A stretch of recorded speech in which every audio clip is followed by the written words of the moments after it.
சரி, நம்ம subject local subject வருவோம். இந்த தொகுதியில போட்டியிடுகின்ற ஊழல் ராஜேந்திரன்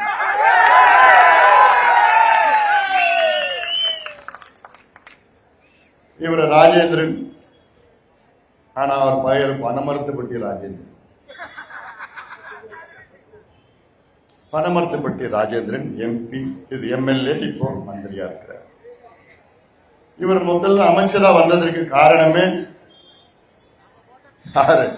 நான் சொல்லி நான் இவருன்னு சொல்லல, திமுக பத்தி நான் சொன்னேன். திமுக பட்டியலின மக்களையும் வன்னியர் மக்களையும் புறக்கணித்துக் கொண்டிருக்கிறது, விவசாய மக்களை புறக்கணித்துக் கொண்டிருக்கிறது, மீனவர் சமுதாயத்தை புறக்கணித்துக் கொண்டிருக்கிறது என்று தொடர்ந்து சொல்லி ஏதாவது ஒரு உதாரணம் நான் சொல்றேன். திமுகவில் பட்டியலின மக்களுக்கு திமுக சாதாரண துரோகம் செய்யல, மிகப்பெரிய ஒரு துரோகம். இன்னைக்கு 34 அமைச்சர்கள் தமிழ்நாட்டில் இருக்கின்றார்கள். அதில் ஒவ்வொரு அமைச்சருக்கும் ஒரு புரோட்டோகால் இருக்கு. முதலமைச்சருக்கு முதல் புரோட்டோகால், துணை முதல்வருக்கு 2வது புரோட்டோகால், அப்புறம் மீத 3வது துறைமுறைகள் இருந்து எல்லாமே ஒவ்வொரு புரோட்டோகால் செய்யார். அல்ல 34வது கடைசி அமைச்சர் புரோட்டோகால் யார் தெரியுமா?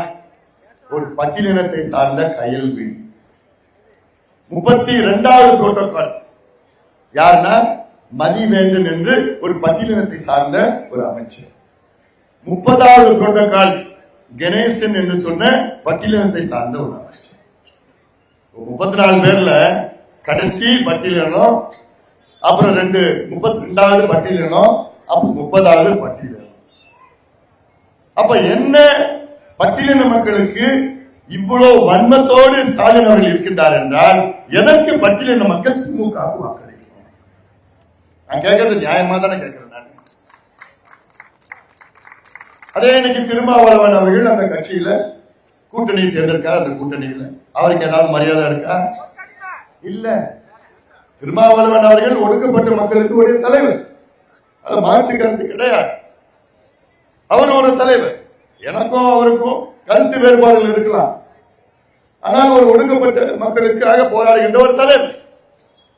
அவரால் தான் ஸ்டாலின் அவர்கள் இவ்வளவு 2-3 தேர்தலில் ஜெயிக்கிறார். ஆனா அவரு 5 சீட்டு கொடுங்க ஐயா, 6 சீட்டு கொடுங்க ஐயா, எப்படியாவது பார்த்து போடுங்க ஐயா, 7 சீட்டு. ஸ்டாலின் அதெல்லாம் முடியாது, அதெல்லாம் முடியும். உன் ஓட்டு மட்டும்தான் வேணும், உங்களுக்கு எல்லாம் அதிகாரம் கொடுக்க மாட்டேன். ஸ்டாலின் அவர்கள் சொல்ற 8 சீட்டு.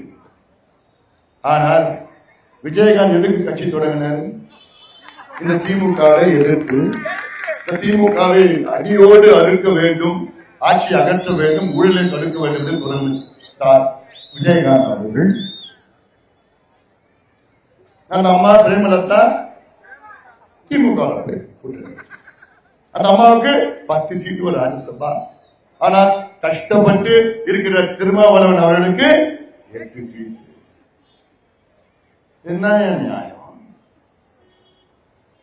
கடலூர் மாவட்டத்தில் வேட்பாளர் அறிமுக கூட்டத்தை நடத்துறாரு முதலமைச்சர் அவர் தலைமையில.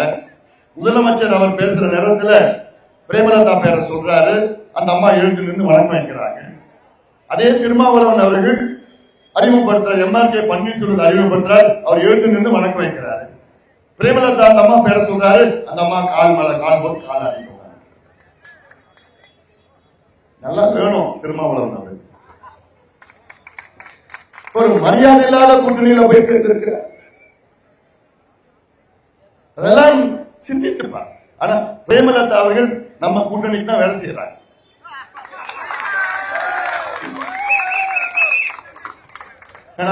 முதலமைச்சரை வச்சுக்கிட்டு அவங்க பேசுறாங்க. என்ன பேசுறாங்க தெரியல. தமிழ்நாட்டுல பிரச்சனையே இல்ல. என்ன தமிழ்நாட்டுல கஞ்சா விற்கிறாங்க, தமிழ்நாட்டுல கள்ளசாராயம் விற்கிறாங்க, தமிழ்நாட்டுல போதை மாத்திரை விற்கிறாங்க, தமிழ்நாட்டுல பெண்களை மானபங்கம் செய்யறாங்க, தமிழ்நாட்டுல குழந்தைகளை கற்பழிச்சு கொலை செய்யறாங்க, தமிழ்நாட்டுல பெண்களுக்கு பாலியல் வன்கொடுமை செய்யறாங்க. அதை தவிர தமிழ்நாட்டில்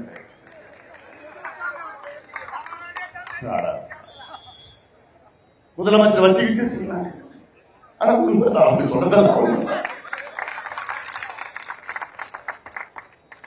அதுக்கப்புறம் நம்ம மதுரைக்கு போயிட்டு திருப்பரங்குன்றத்தில் தீபம் உறுதியாக ஏற்றப்படும். திமுகவில் ஏற்றக்கூடாதுன்னு துடிச்சிட்டு இருக்கோம். நம்ம வந்து ஏற்றப்படுங்க, நம்ம கூட்டணி தான் வேலை செய்யணும். அப்போ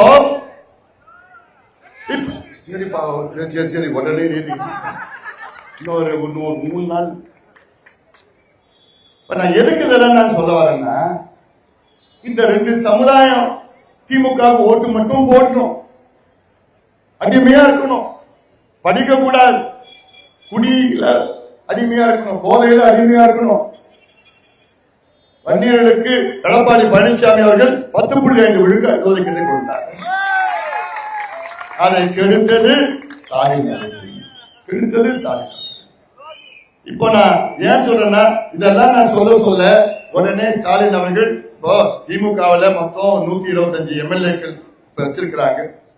இப்ப இன்னொரு 15 நாள்ல அந்த 125 எம்எல்ஏ வெறும் 5 எம்எல்ஏ தான் இருப்பாங்க. சும்மாலாம் சொல்ல நடக்க போது பாரு. இப்ப நான் சொன்னதுனால கூடுதலா பணமறுத்தப்பட்ட ராஜேந்திரனுக்கு அமைச்சர் பதவி கொடுத்தாங்க. இது ஒரு வருஷம்.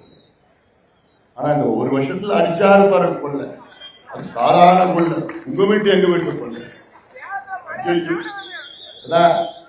அன்னை தெரேசா நட்பணி ஒரு குழுமம் ஓட்டுவான். ஒரு 420 ஃப்ராடு பையன் 4 இடத்துல ஏமாத்தினா, அந்த சிட்ஃபண்ட் வச்சு ஏமாத்தினா, 4 இடத்துல முன்னாடி ஏமாத்திட்டு சேலத்துக்கு வரான். இங்க அமைச்சர் போய் அதை திறந்து வைக்கிறார். அவரை கொடுத்துருப்பான் மலர். அவன் என்ன பண்ணிட்டான், இங்க இருக்கிற மக்கள் கிட்ட பணத்தை வாங்கி வாங்கி வாங்கி வாங்கி 1000 கோடி ரூபாய் ஏமாத்தி ஓடி போயிட்டான். 1000 கோடி ரூபாய். பாவம் ஏழை மக்கள்.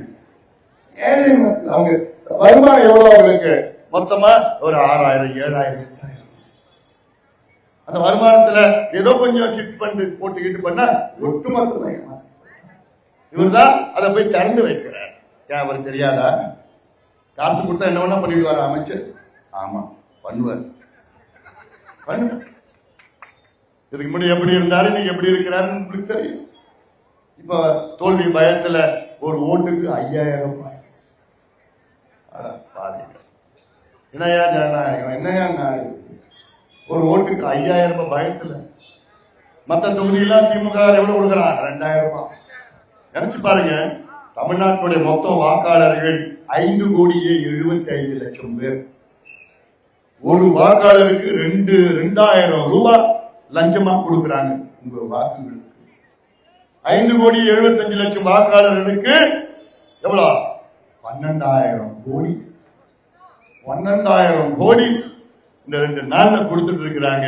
ஆனா இந்த தொகுதியில எவ்வளவு செலவு பண்றாரு? 5000. 2.5 லட்சம் ஓட்டுக்குன்னா நினைச்சு பாருங்க, 125 கோடி. தேர்தல் செலவு 20 கோடினா 150 கோடி ஒரு அமைச்சர் செலவு பண்றாருன்னா அவர் எவ்வளவு, எத்தனை 1000 கோடி சம்பாதிச்சிருப்பார். தூக்கி எரியுங்கள் இவரை. பணமரத்தைப்படுத்த ராஜன் திமுக தூக்கி எரியும். தகுதியாற்றவர், நேர்மையாற்றவர். ஆனா ஒண்ணு, திமுக காரங்களே அவரை தோக்கடிச்சுருவாங்க. அது மட்டும் அவ்வளவு யாருமே வளர விடல, யாருமே முன்னேற விடல. அவர் மட்டும்தான் கூட இருக்கிற 2-3 ஜாலரா 2-3 புரோக்கர் வச்சிருக்கிறார். நிச்சயமா செய்யணும். ஆனால் கடந்த ஆண்டு இந்த பகுதிக்கு நான் வருகை தந்தேன். 100 நாள் நடைபயணத்துக்காக நான் வந்தேன். செட்டி சாவடி குப்பையை மேடு நான் போய் பார்த்தேன். யாராவது போய் பார்த்தாங்களா? இது வரைக்கும் எந்த தலைவராவது அங்க போய் பார்த்தாங்களா?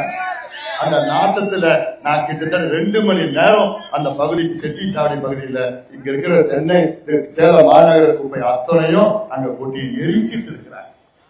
எரிக்கிறதுல உங்க குழந்தைகளுக்கு எவ்வளவு பாதிப்பு.